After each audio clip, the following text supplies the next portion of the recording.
तो बच्चों क्वेश्चन दिया है कि एक संख्या a का 11/5 संख्या b के 22% के बराबर है। संख्या b संख्या c से के 2.5% के बराबर है यदि c का मान 5500 हो। c का देखो मान दिया है तो क्वेश्चन इजीली हो जाएगा। फिर अब तो a के 80% और b के 40% का योग कितना होगा। इसका मतलब तुक्का नहीं लगा सकते, हम हल ही करना पड़ेगा, ठीक है ना।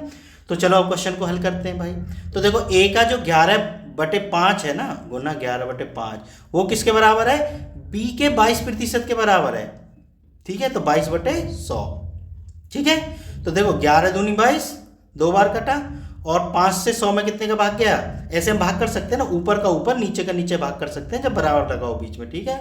ये गया 20 बार, 2 से 1 काट लिया 1 बार, 2 से 10 बार, तो ये बराबर क्या आ गया 10a भाई 10 इधर भाग में इधर जाके गुना में, ठीक है ना।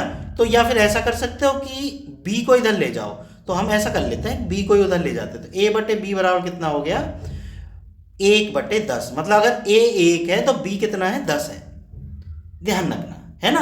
मतलब अगर b का मान आ जाए ना तो a का मान निकालने के लिए 10 का भाग कर देंगे, ठीक है। तो चलो अब क्वेश्चन पे चलते हैं, ठीक है ना। तो क्वेश्चन क्या है हमारा कि b की तीसरी संख्या c के 2.5% के बराबर है। तो तीसरी संख्या c कितनी है 5500।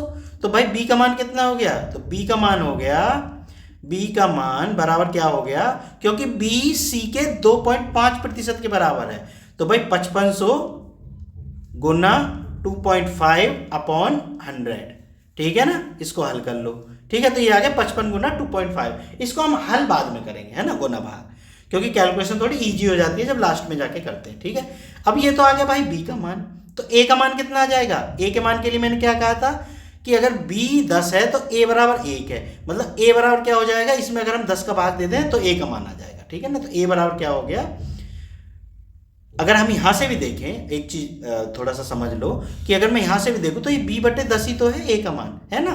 तो b का मान कितना है 55 गुना 2.5/10, ये आ गया भाई हमारा a का मान। अब वो क्या कहता है कि a के 80%, यहां देखो अब, है ना। तो ये क्या है, क्या कहता है कि a के 80% और b के 40% का योग कितना होगा। तो भाई a का 80%, इसका 80% निकाल दो, ठीक है ना।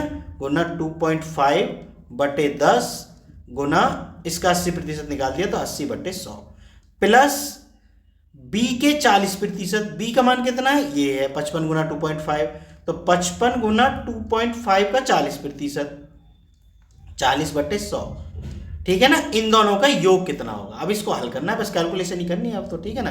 तो देखो ध्यान दो, ये चीज कॉमन है, दोनों कॉमन है ये, ठीक है। और चाहो तो 100 भी कॉमन ले सकते हो, लेकिन चलो रहने दो 100 को, पहले हम इन्हीं दोनों को कॉमन ले लेते हैं, ये कॉमन ले लेते हैं ना। तो कैलकुलेशन हमारी थोड़ी इजी हो जाएगी, ठीक। तो 55 गुना 2.5 ये हमने कॉमन ले लिया, बचा कितना भाई, ये बचा हमारा 80/10 गुना 100।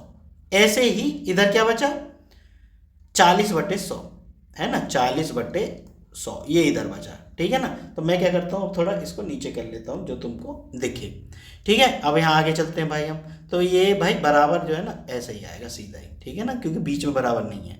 जब बीच में बराबर होता है तब तीर का निशान लगाते हैं, ठीक। तो ये कितना आ गया 55 गुना 2.5, और इसको जोड़ दो घटा लो भाई, 0 से तो 0 कट गई। अब ये 8/100 हो गए, 40/100, तो ये कितना हो गया 48/100। अब भाई कैलकुलेशन कर लो झट पैट, ठीक है। तो कैलकुलेशन कैसे होगी, देखो 5 से ही कट रहा है 11 बार, अब 5 से 20 बार। भाई 0 है किसी के पीछे तो 5 से तो कटना ही कटना है, ये चीज ध्यान रखना है ना। 5 से और 2 से कटेगा ही कटेगा 100%। तो ये हो गया 20। अब देखो भाई 4 से काट लो, 4 से 12 बार गया, है ना, 12 चौक 48, और 4 से 5 बार, 5 से इसमें भाग दे लो 2.5 में, तो कितना आ जाएगा 0.5। 5 5 25, और 1 दशमलव का है तो दशमलव यहाँ लग गया, ठीक है ना। अब हम गुना कर लेते हैं, 11 गुना 0.5 गुना 12, ठीक है। तो भाई 11 गुना 12 की 5 में करी, 12 पंजे 60, क्योंकि पॉइंट 1 है तो पॉइंट यहाँ लगा लिया, है ना, पॉइंट के बाद 1 अंक है, ठीक। तो अब 11 छिक्का 66, 66 कहीं ऑप्शन में है देखना, दोनों का जोड़ 66 आना चाहिए, ये रहा भाई। तो ये 66 ही हमारा क्या होगा, आंसर होगा, ठीक है बच्चों। अगर वीडियो पसंद आई हो तो चैनल को सब्सक्राइब कर लेना, मिलते हैं फिर नेक्स्ट वीडियो।